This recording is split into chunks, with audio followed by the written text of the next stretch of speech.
Hey, this is the BP guy, and if you don't know what that game is, it's fine because you didn't miss out on much.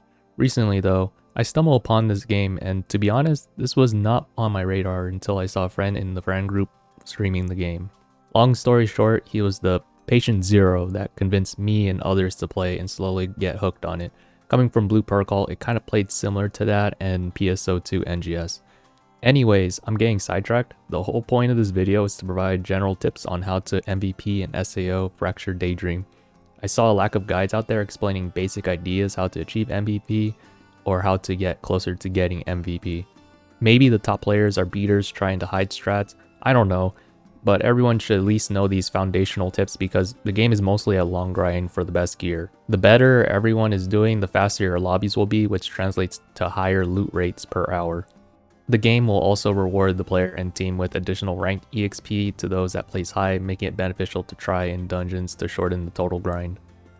If you aren't here for these benefits, you're likely here because you want the secret formula to MVP and flex your ego to strangers on the internet.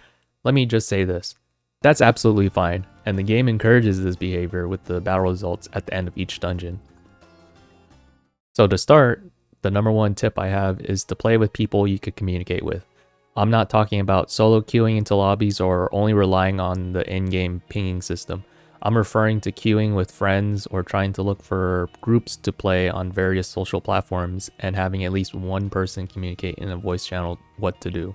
Speaking from the 30 hours of experience I sunk into the 2-day open beta, it was a lot more difficult to achieve MVP solo queuing versus running with a full group or even just one other person.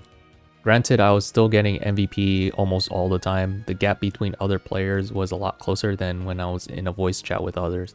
For example, in solo queuing co-op quests, I was averaging low to mid 1 mil damage and 2 mil on long matches, which is good already, but nowhere close to the numbers I was getting in voice chat. It was usually low to mid 2 mil average, and in really long matches, it's 3 mil damage. For those that never played, in co-op quests, 800k to 1.2 mil is the average for a good player in the beta. It's a huge difference, and it's the reason why it's my number one tip. Boss raids will be much more smooth for your team with VC. Splitting your team to tackle different enemy spawns will give more EXP on average during the match, which will improve the team's damage overall. Having at least one good communicator in the VC is crucial to farming loot faster. If you want people to run with, reach out to the public SAO FD Discord or just hit me up on stream on Twitch. You aren't going to finish your grind any faster if you're Corrito and solo match every game. And who knows, maybe you'll make some longtime friends that you can play other games with after SAO. My second tip is to not neglect elemental damage. Matching the weakness for the elites or bosses you face in dungeons matters a lot, and generally the people that get MVP use characters that abuse this system. If I recall correctly in the beta, your attacks deal 50% more damage when using the right element. It's just free damage and encourages players to build different elements or use other classes. Third tip is to play aggressively. Don't spend too much time dodging attack patterns. Get used to what attacks you can and cannot tank. The game rewards players for speedrunning dungeons with EXP that can snowball your team in the late game of a session. There's special effect lines on gear that give slightly higher stats when at full HP, but I recommend avoiding these if you can. They promote the player to play more safe to have more uptime on them, which is counterintuitive to the point of having them in the first place, which is to increase your damage. It's more lucrative for most players to soak damage to greed more uptime damaging enemies instead. My fourth tip is that mods are important if you want to stay ahead of other teams. Mods are the enchantments that you get in treasure chests and co-op quests. Bronze chests drop common and uncommon, silver chests drop uncommon and rare, and gold chests drop rare and legendary mods. Enemies and certain boss phases during boss raids can also drop mods. These items cannot be kept after the dungeon is over. There are 4 different rarities from the beta which scale exponentially.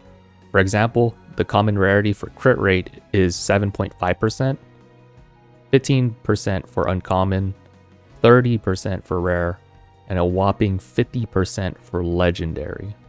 Generally, crit rate is the best mod for most classes, but there could be some exceptions.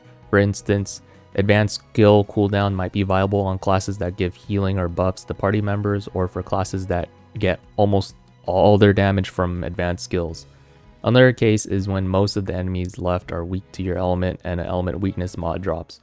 The mod for element weakness can go up to 60% for legendary, making it strong in boss raids or late game co-op quests. The next couple tips we'll talk about gear. I recommend against building crit damage. The reason for this is that you will incur strong diminishing returns on top of not always critting to take advantage of the extra crit damage. You effectively already do 2x more damage with base crit damage, which is way more than many other games. Let's do some math. Let's say you do 1000 base damage. Keep in mind that critical damage is calculated last in the damage formula.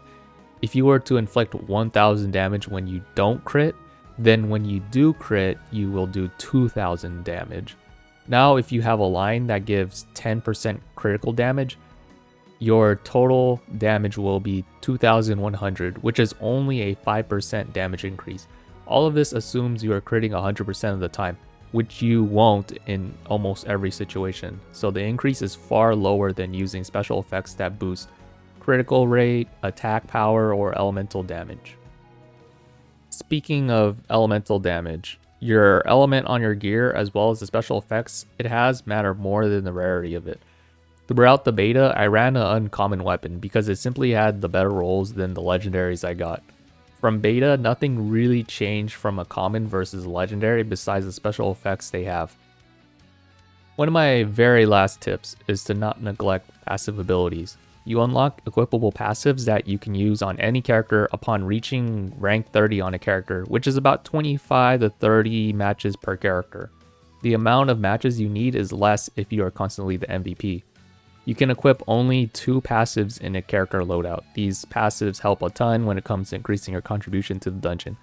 For example, Argos's passive gives 20% more back attack damage, Lifa gives 10% more damage while you're in the air, and Asuna gives a 15% crit rate buff when you have an attack combo going of 20 or more. These are some of the useful beta passives, and many more will come when the full game releases. Okay, so this is the last tip I got, and this is kind of a bonus tip, and that is to just play the game how you want to. At the end of the day, the grind is going to be very long, and if you aren't having fun, then ignore most of what I just said and play the game how you want to play. I tried to make all of these tips easily accessible for all playstyles to incorporate, but if you feel like there's a tip you don't agree with, then just don't follow it. Unless there's a dungeon that's near impossible to clear without optimization, then you can play the way you want. Who knows, maybe you might discover a meta that nobody else knows about. And that's pretty much it. Just comment below what you thought about the video and make sure to leave a like and subscribe, as that will greatly help my tiny channel in the algorithm. If you need people to play with, check out the links in the description below on where to get help for that. Thank you, and I'll see you all in the next one.